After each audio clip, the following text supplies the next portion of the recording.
กับสบายดีสวัสดีครับพ่อแม่พี่น้องทุกคนเนาะมื้อนี้บ่เอ็มมีโอกาสได้แบบเดินทางนั่งรถเดินทางไกลแม่ก็เลยมีโอกาสแบบมาช่วงกลางคืนพี่น้องนั่งรถทัวร์เฮาอยู่ชั้น2ก็เลยมีโอกาสได้แบบได้เห็นถนนงามๆก็เลยแบบอยากถ่ายคลิปวิดีโอให้พี่น้องเบิ่งเนาะสำหรับคนที่บ่เคยเข้ามาในกรุงเทพเนาะสำหรับคนบ้านเฮาบ่เคยมาในกรุงเทพแบบอยู่บ้านนอกอยู่นำบ่เคยเห็นว่าถนน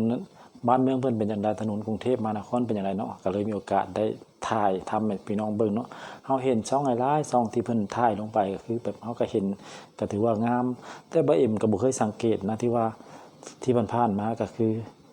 ที่ผ่านๆมาก็คือเฮาแบบเฮานั่งรถแบบรถเก๋งรถแท็กซี่หยังประมาณนี้มันก็อยู่ต่ำพี่น้องก็เห็นแบบมันบ่เห็นจ๊ะๆนะแต่ว่าอันนี้มันเป็นช่วงที่แบบตอนกลางคืนอันนี้ประมาณเวลาเที่ยงคืนกว่า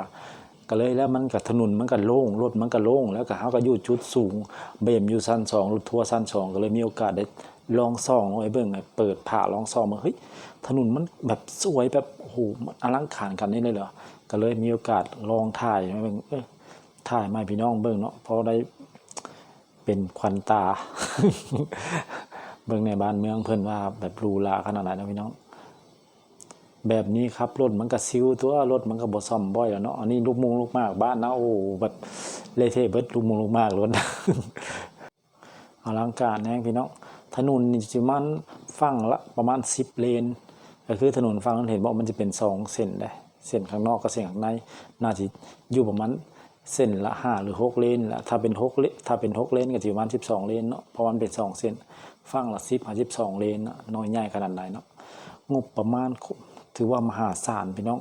คันบ่รวยจริงเฮ็ดบ่ได้เว้าอีหลีอันนี้บ่แม่นสะสมบ้านเพิ่นนะแล้วก็เพิ่นทำแบบเป็นระเบียบนะสะอาดสะอ้านบ่แน่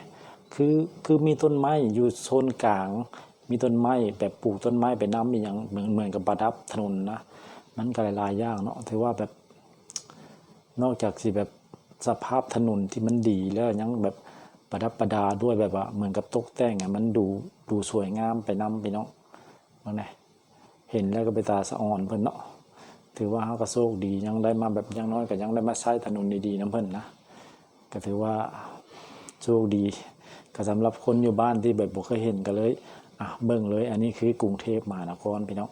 ถือว่าเป็นเมืองหลวงของประเทศไทยเนาะถือว่าเป็นเมืองใหญ่ที่หลายๆคนเข้ามา